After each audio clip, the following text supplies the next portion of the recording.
ṣe ọjọ́ kejìlá. Today is the 12th night. Olúwa lóru èmi. Lord tonight. Bá mi pàdé. Have an encounter with me. Nọ́mbà méjìlá. 12th number. Ó ní tí mo kọ́ ní ètò ọlọ́run. It signifies great thing in the plan of God. Ẹ̀yà Ísírẹ́lì. The tribe of Israelites. Pàtókó méjìlá. When it's 12. Ẹkún máa jẹ kó sórí wọn. That is when covenant was placed on them. Abraham bàbá ìgbàgbọ́. Abraham the father of faith. Ó ti fi ọ̀pọ̀lọpọ̀ ọdún ṣòfò. He has wasted a lot of years. Chapter 12 láti pè Genesis láti pè chapter 12. When he was called in Genesis 12. Jésù Olúwa. Jesus our Savior. Ẹkún máa ń mọ ìyẹn. When he's going to choose his disciples. Àwọn méjìlá náà ni. He elected 12. Ó ní ọjọ́ kejìlá. Today is the 12th Má night. kà ó gbéra bí olókùn. Don't tell the sick you are having one sickness in you. Sọ lóru èmi. Speak tonight. Ó ní ọjọ́ kejìlá. Today is the 12th night. Ọlọ́run tó ní wá jẹ̀ mórí Ísírẹ́lì. God have the covenant upon the Israelites. Lọ́wọ́ mi. Tonight. Gbogbo ìdè. All bondage. Wọ́n fi ojú ayé mi ṣòfò. They want to waste my destiny. Lóru èmi. Tonight. Olúwa bá mi jà. Ẹgbẹ́ òsókè ẹgbẹ́ òsókè ẹgbẹ́ ẹgbẹ́ ọ̀rẹ́.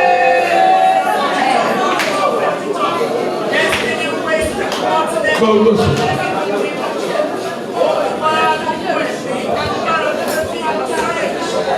Bámi jẹ́ ìdúró lòlù.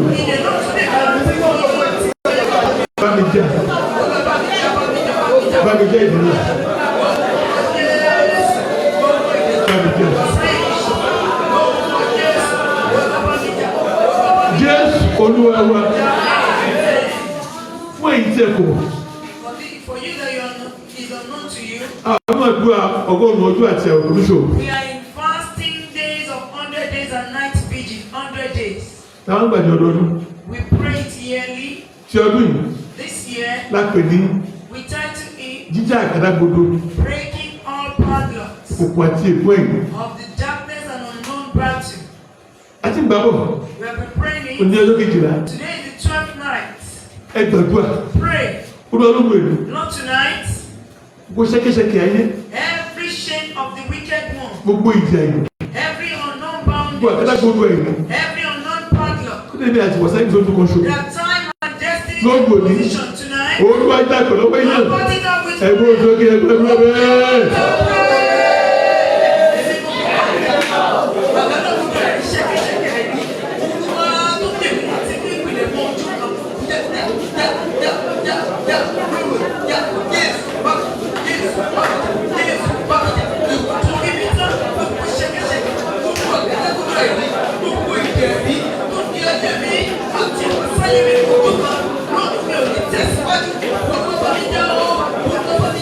Jésù Olúwa wa.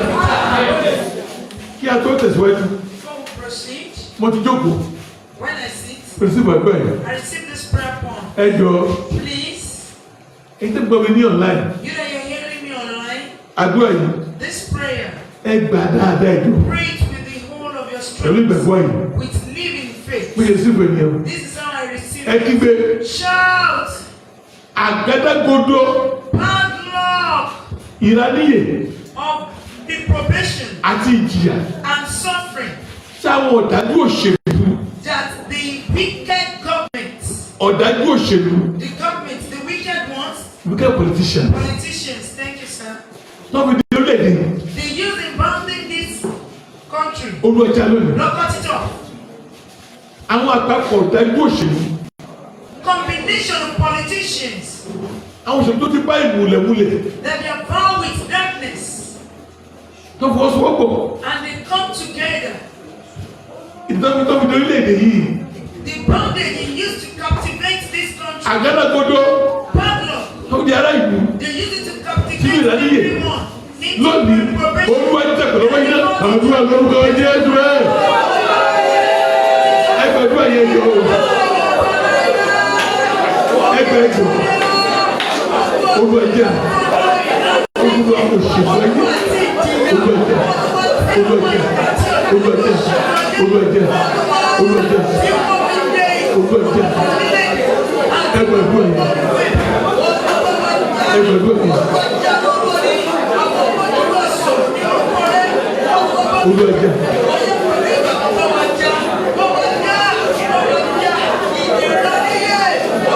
Jésù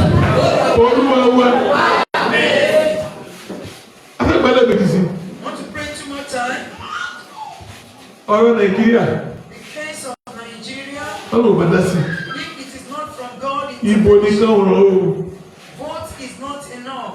Ibo nìkan ọ̀rọ̀. Vote is not enough. Ẹ sọ fún Ọlọ́run. Talk to God. Lórí orílẹ̀-èdè. On this country.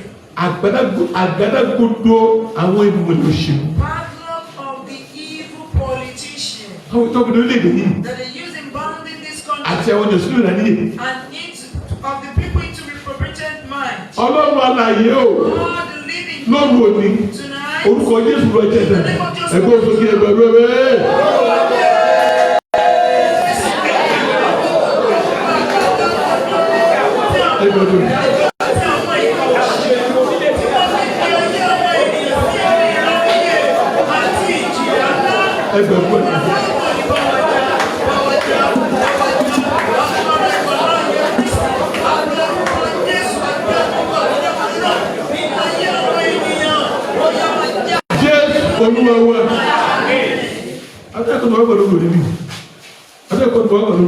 This is not the prayer I ought to pray tonight. I wanted to pray.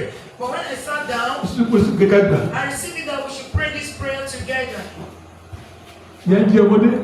The children are suffering. The elderly ones are suffering. We cannot sleep in peace. Fear everywhere. Fear in every corner. Except the intervention of God. Lord.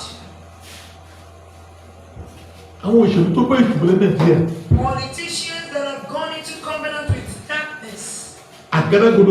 They are padlock. That they used to bound the people of the country into reprobate mind in order to suffer till death. Tonight, don't cut it off by fire.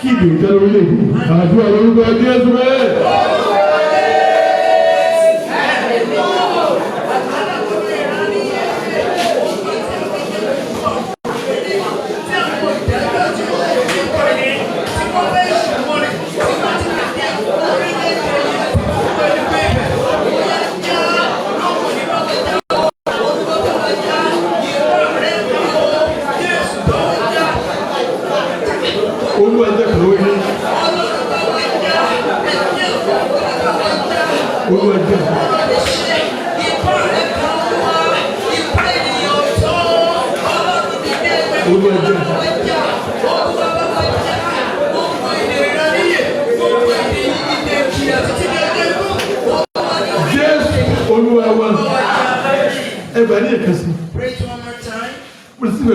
I receive that this country is under the captive of great reprobated mind. Great one. Both young and old. They are under a great. And it is few people that are behind it. Lord. Any coming together of the ends of the wicked ones in their coven. Stomach or tummy that comes together. Head to head.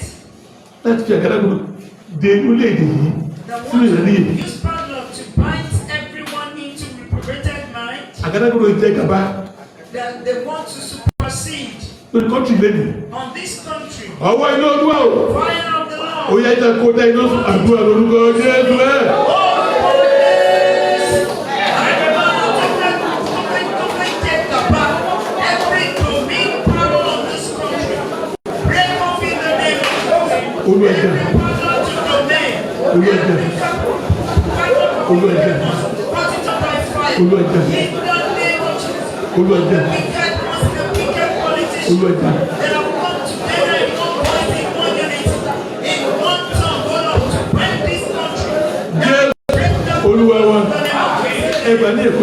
It's the last time.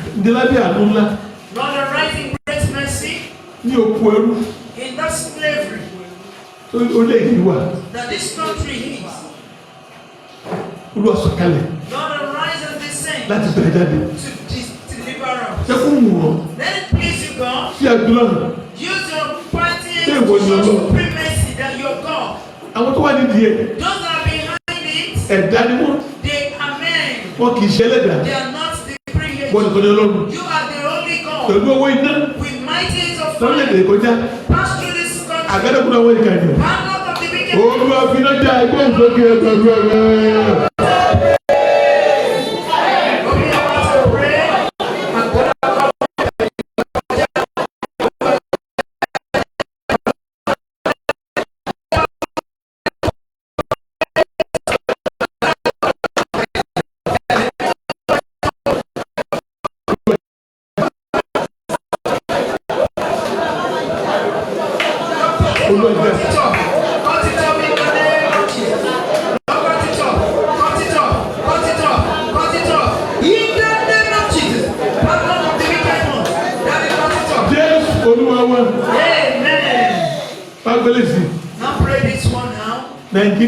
Nigeria. The battle we encounter now, President, I refuse to be victim of that evil. I refuse to be victim of the evil. I refuse to be victim of the evil. I refuse it in the name of Jesus. At this hour, my head received the fire of victory. To be among those that will sing for victory in Nigeria soon. Because students we will sing for victory. The Lord pass through this country. The way the Lord will do it, everyone will be marveled. He's God. He's God. He will fight without any weapon. He will fight without any ammunition. Talk to God. Lord. The battle Nigeria is facing. Those that will go with it or will be victims. I will never be a part. Myself and my household. No sooner in Nigeria. Among those that will sing for God. Mercy of God.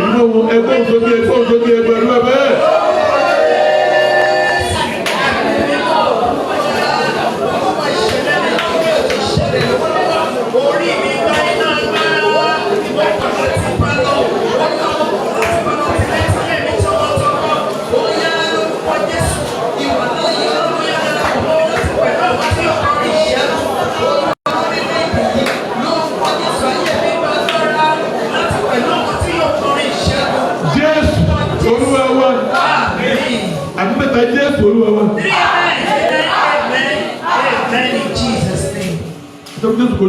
Jamming is together for the Lord and the city. Do you have much time? Because we're still going for 100 days. If the Lord tarry it's coming, we started together. Since the first day, I've been saying it repeatedly about foundational padlock. Foundational padlock. Another prayer we offer. The devil has reprobate us to secrets. You know what mystery is all about. Doing mystery and there is victory. So another prayer we offer did not allow us to go deep into foundation of a truth without any doubt. Jesus has been used as a sacrifice. He died for us. He has suffered for us. He has purchased peace for us and life. But he said something. He said, ask, and you shall receive. Knock, and it shall be opened. Seek,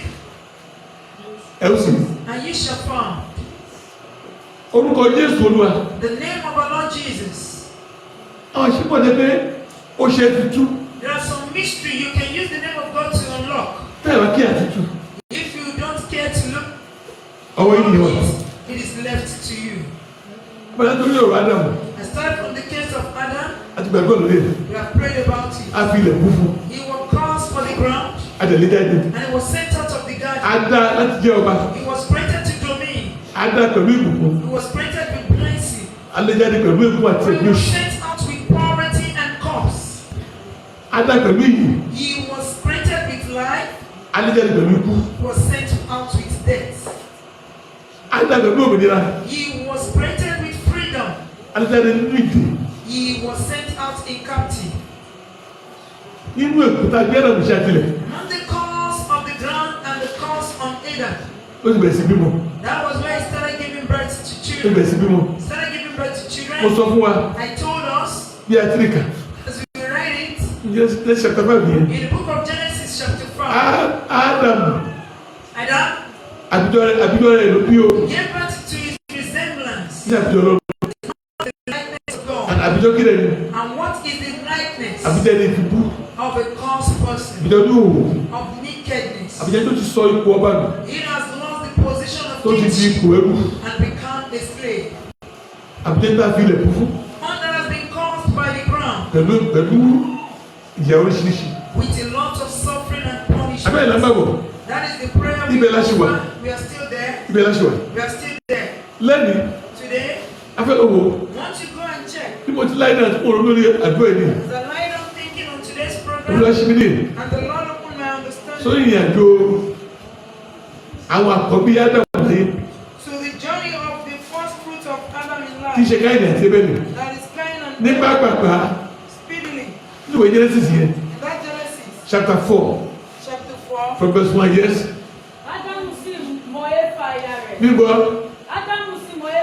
Yes.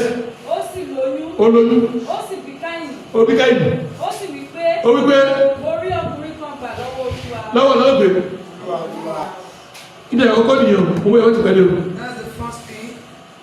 Adam. That the Lord exists. He knew. He knew that for sure. He and God, what combined them together? He was reprobated to it till death. Whom God is to him, the importance of God to him is unknown to him till death. Adam gave birth to the first, call it Cain. I received something from God. This same God, Adam did not see this. He did not even seek for this God. The importance of God, Adam did not know it, and is not here. Today, in other words, today, that is the life we are living. We are going to pray spiritually before we proceed. Rise up quickly and speak. Every particular from foundation that time me with that did not allow me to know the purpose of God and whom I am to.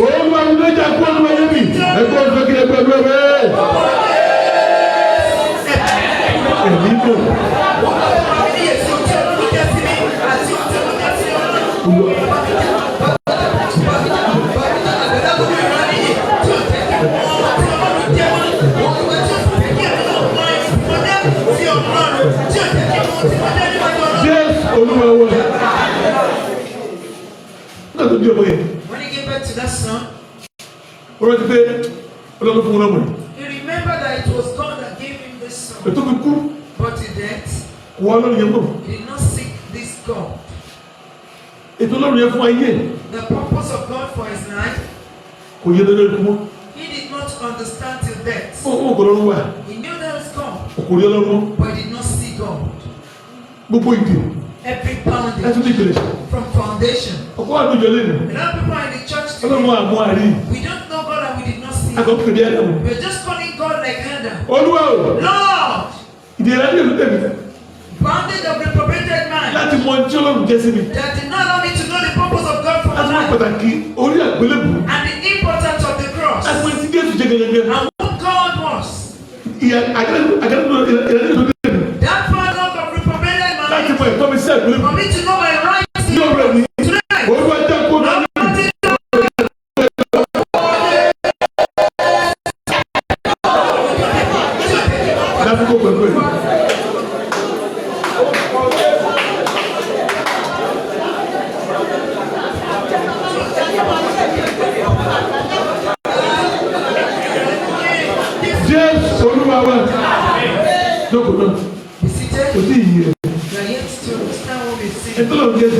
Whom God was is to you and who you have to God. The very day you know it, you start enjoying God. Amen. Amen. Proceed. Hello, me. Ó sì ṣe Yes. ní òkè ọjọ́ wọn ni. Ó sì bí Ábẹ́lì arákùnrin rẹ̀. Ẹ̀jẹ̀ la ní ẹjọ́. Ó sì bí Ábẹ́lì arákùnrin rẹ̀. Ábẹ́lì a sì máa ṣe olùṣọ́ àgùntàn. Yes. Ṣùgbọ́n Káínì a máa ṣe. Ó bí ọmọ méjì, Káínì àti Ábẹ́lì. Give birth to two children, Cain and Àwọn méjèèjì both of them. wọ́n jẹ́ àpèjúwe. They are Irú ẹ̀dá tó máa tó àwọn ọdún ayé. of the set of people we have here on earth. Apá wà, There are some people wọ́n jẹ́ ìyẹn rẹ̀. they'll be a good Apá person. wà, Why some people wọ́n jẹ́ nínú. they'll be wicked people. Ádámù, Adam, méjì tó kọ́ bí láyé, the first two that he gave birth to ó ṣàfiwé is an example èkó àti àdìkámọ̀. of wheat and tares. Yes, Ó sì ṣe ó ṣe. ní òkè ọjọ́ wọn ni. Tí Káínì mú ọrẹ nínú èso ilẹ̀ fún Olúwa wá. Káínì mú ọrẹ wá fún Olúwa. Brought a fruit for the Lord, Fún Ọlọ́run tí ò mọ̀. that God that is unknown to him, Fún Ọlọ́run tí kò yé. God that he did not understand or What's up, Olúwa? recognize. But I knew we have God. Lẹ́nìí, Today, ọ̀pọ̀lọpọ̀ pàṣẹ wọlé yìí ni. that is our level today. Yes. Àti Ábẹ́lì. Òun pẹ̀lú nínú àkọ́bí ẹran ọ̀sìn. Yes. Àní àwọn tí ó sanra. Ábẹ́lì Abel, láti inú ọkọ̀ ẹ̀wà. right from within his Ó heart, fún wa ní àgọ́ rẹ̀. he gave the Lord a precious Ó pọ̀ sí pé òun tiẹ̀. He shows that he Ó himself fẹ́ràn Ọlọ́run. loved the Lord.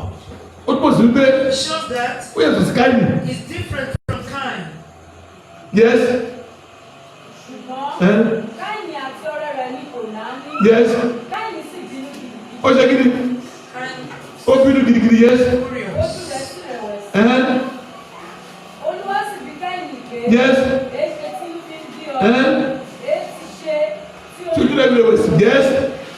Bí ìwọ bá ṣe rere. Ara kì yóò àyà ọ. I do hear. Yes.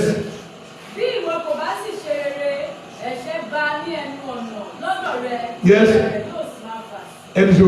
Ìwọ ó sì máa ṣe alákòóso rẹ̀. Ẹni so. Káínì sì bá arákùnrin rẹ̀ sọ̀rọ̀. Ó sì ṣe. Ó ṣe. Nígbà tí wọ́n wà ní oko. Káínì dìde sí Ábẹ́lì arákùnrin rẹ̀. Yes. Ó sì lù pa. Ó ṣe kí ni? Olùgbà. Now, kí lè ṣe Ábẹ́lì? What was the offense of Abel? Wọ́n àti tó síkú. Why is his penalty is death? Ikú ọgbọ́n nìyẹn o. That is where I'm going. Ẹ tẹ̀síwájú. Olúwa sì wí fún Káínì pé. Níbo ni Ábẹ́lì arákùnrin rẹ̀ wà? Olúwa ṣe bí bàbá ẹ̀ Ádámù ni. That was how the Lord asked him. Wọ́n àìtò ṣe báyìí. Why did you do this? Wọ́n àìtò ṣe báyìí. Why did you take such step? Èsì tí Ádámù fún Káínì. The response Ẹ tó wà tó kọ́ lóhùn. to God. Yes, kí ni ẹ̀kẹ́ ìdúró sọ? Ó sì wí pé. Èmi kò mọ̀. Èmi ò mọ̀ o. Èmi ń ṣe olùtọ́jú arákùnrin mi. Àgbẹ̀kọ̀ mi. Arákùnrin ṣe ìfúnni sọ́jú ẹ̀. Yes. Concern. Yes. Ó sì wí pé. Kí ni ìwọ ṣe nì? Yes. Òun jẹ́ arákùnrin rẹ̀. Kígbe pè mí láti inú ilẹ̀. Láti inú ibo. Inú ilẹ̀. Ẹ tún sọ mi ò gbọ́. Inú ilẹ̀. Ẹ tún bẹ̀yẹ kàmá. Ohùn ẹ̀jẹ̀ arákùnrin rẹ̀ kígbe pè mí láti inú ilẹ̀ wá. Yes. Ǹjẹ́ nísinsìnyí a fi ọrẹ lórí ilẹ̀. Lórí ilẹ̀. Tí ó lẹ́nu rẹ̀ gba ẹ̀jẹ̀ arákùnrin rẹ̀. Tó gbẹ̀jẹ̀. Lọ́wọ́ rẹ̀. Tí mo lọ nù. This one I'm heading to. Ébẹ́lì. Abel, Ó ṣe nice tó. despite he's a nice Tó person, fẹ́ Ọlọ́run tó. he loved the Lord. Ilẹ̀ lánàá gba ẹ̀jẹ̀ ẹ̀ mú. The ground swallow its blood. Ó sọ gbèsè ẹ̀sùn Ádámù. He eventually paid part of the debt of Adam, his father. Bó ṣe jẹ́ olúwàbí tó. Despite he's a nice Torí pé a ti fi ilẹ̀ bú. because ground has been caused because of him. And Ébẹ́lì. Abel, Olúwa ti pa. Àtọ́lù. Káyì ti pa. Cain has murdered him. Ó tẹ̀lé ẹ̀. He shed his blood, Olúwa ṣe wà gbèsè. yet the Lord avenged for Kí ló him. fà á? What was the cause? Kátó bí wọn. Before they were Àti ilẹ̀ kú. the ground has been caused. Fún bàbá wọn. For their father. Abẹ́lì. Abel. Ó fi ẹ̀jẹ̀ sọ́nù gbèsè ilẹ̀ dájú. He used his blood to pay part of the debt of his father. The ground was caused. Ó lè kú lọ́jọ́ ìpè. And he died prematurely. Akẹ́gbẹ̀dúrà lò. Want to tell pray? Akẹ́gbẹ̀dúrà o. You must pray. Akẹ́gbẹ̀dúrà. You must pray. Lóògùn èmi. Tonight.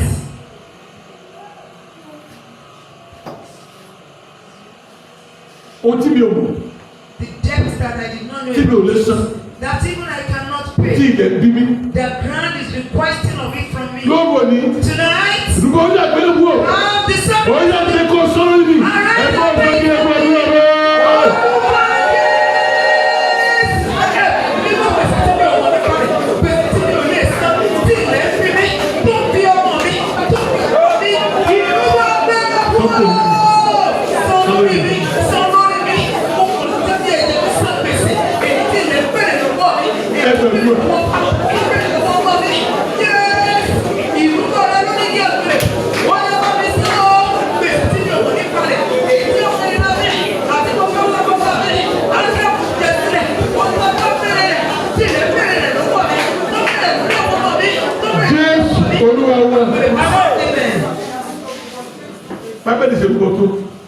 Despite the sacrifice of Abel, despite his precious gifts to the Lord, yet the ground swallowed his blood. Because ground was caused because of his father. He has done nothing wrong.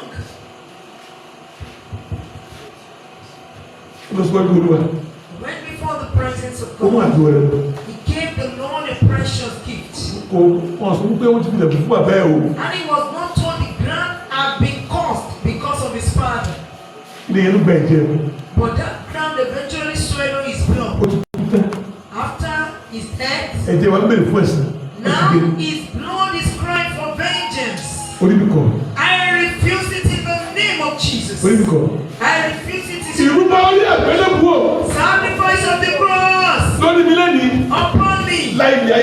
Pass through the land of this world. Whatsoever the ground is requesting.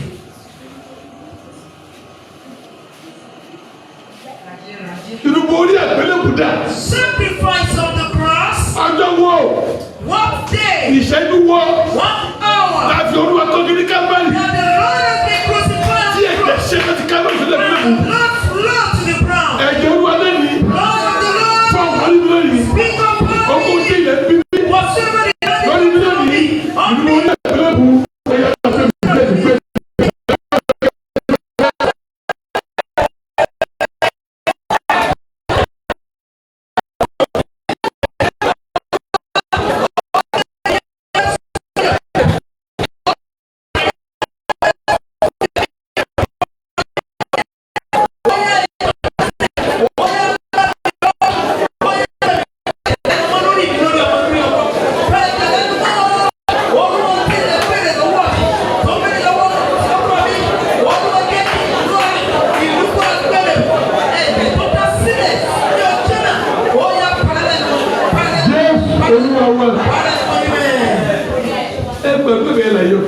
Like the living soul. You have 3 minutes to go. Talk to God. Right from Adam. To my mother's generation and my father's generation. What are the cause that was caused on the ground because of them? That they must experience it. That padlock of cause. Right from Adam to my parents. That is attached to the children with ground and cost. Sacrifice of Jesus on the cross. Pass to the ground.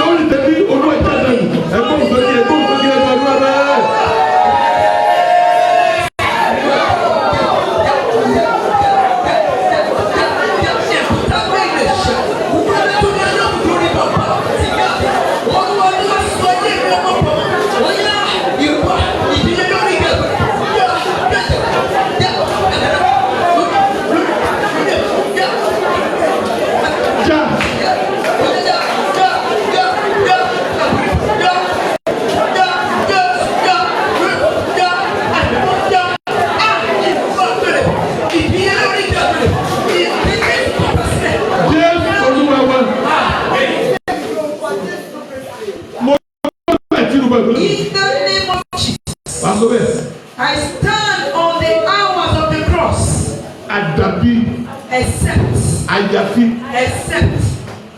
unless, if the Lord has not been crucified on Calvary, unless, if his blood has not been shed on the ground, you decree, hear the word of the Lord. Every cause of the ground,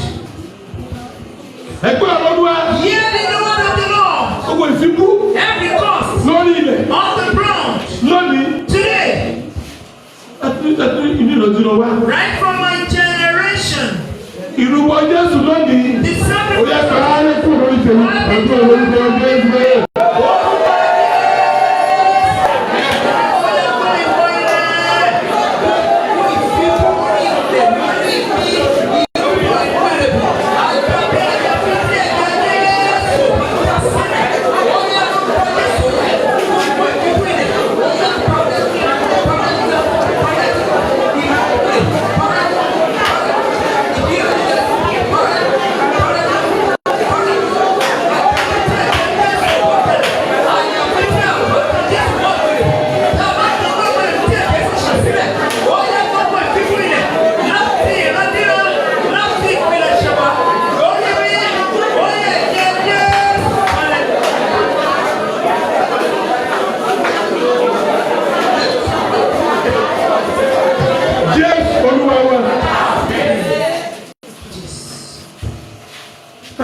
If the ground had been caused, the Lord has been crucified because of me. If the ground had been caused, the blood of Jesus passed through the land. And I strongly believe in that word and that sacrifice of the cross. I believe in the sacrifice. The Lord shed his blood on Calvary. I believe strongly. Therefore, you can hear the word of the Lord. Every cost of the ground, counter the sacrifice of the cross.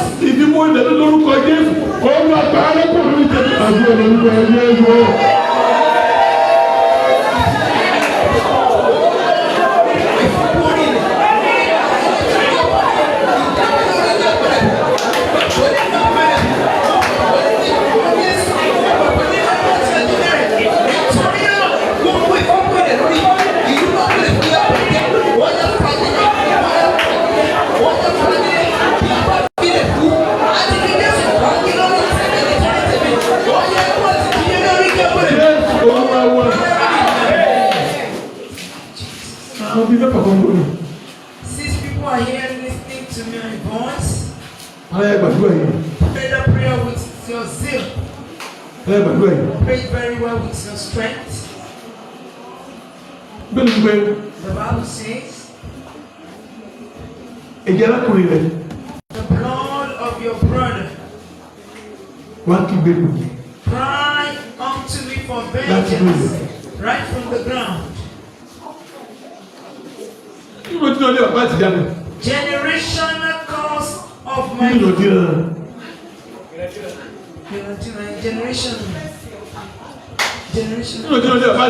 generational cause from my father and my mother's house. The generation of my father and my mother. The blood that has been shed in that generation that is crying for vengeance over we unborn children and the children living. Every blood that I've shed in my generation, in my father's house and my mother's house, no matter all the numbers of the blood, that is crying for vengeance. The blood of Jesus has come. Pastor, the blood.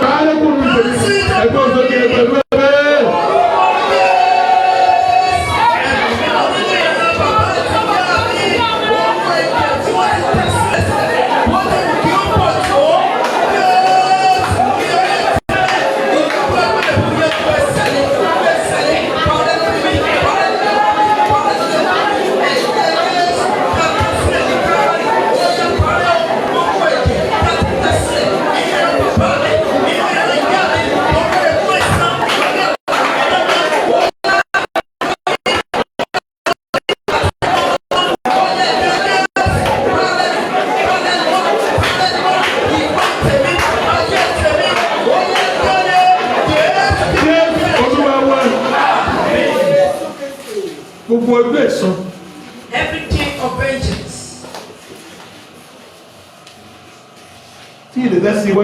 That the ground has allocated for me ahead. Every day of vengeance. That all the blood that has been shed has allocated for me in the future. Over my unborn children and my generation. Over my life. I go into the sacrifice of the cross. Sacrifice of the cross. Consecrate of my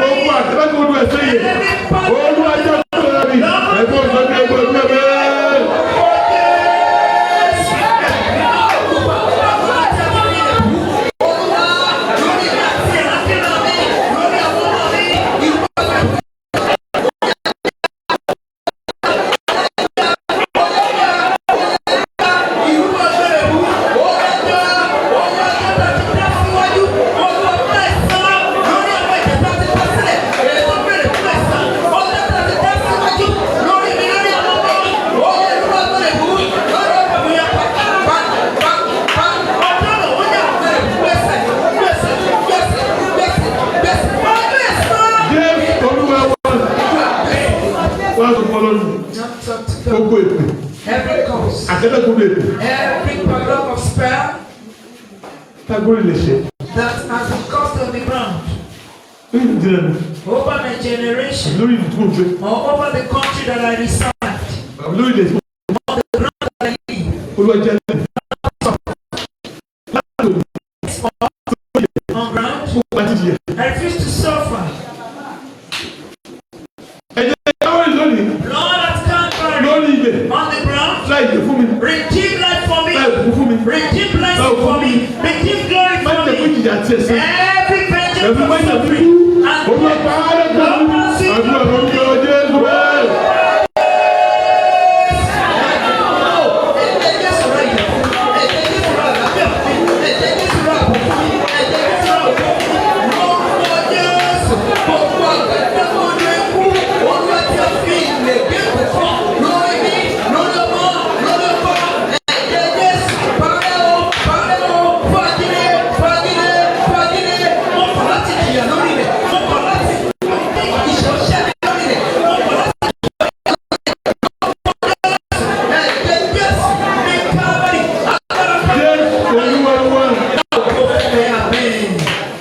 and wrap it up with this from the top. Every sickness that on the ground it surfaces in the life of my parents. Any sickness that it manifests in their life on the ground, in my father and my mother's house today. The stripe of the Lord Jesus comes with on me. Padlock of sickness that from the ground bounds my generation today. The stripe of the Lord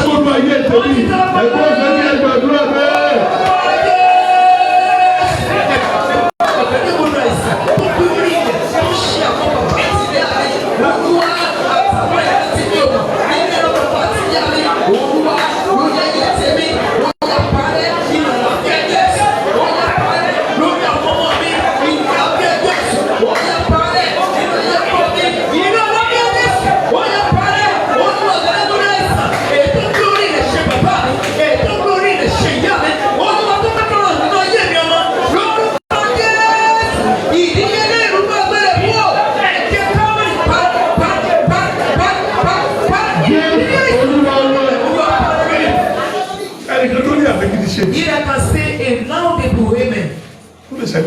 That can say a living amen. I say this word of authority to you. This night, tonight, I speak with the covenant of the cross that Jesus has paid it. Every cost on the ground that is fighting in your direction.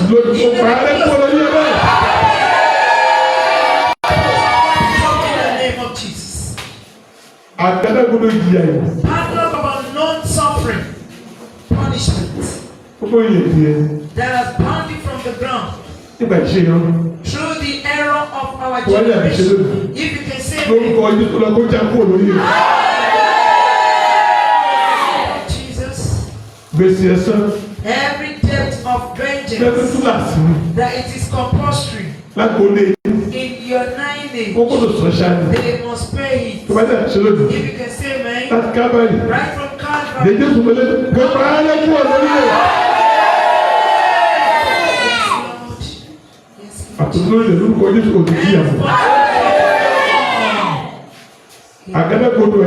Padlock of sickness, of infirmity that binds them in your family.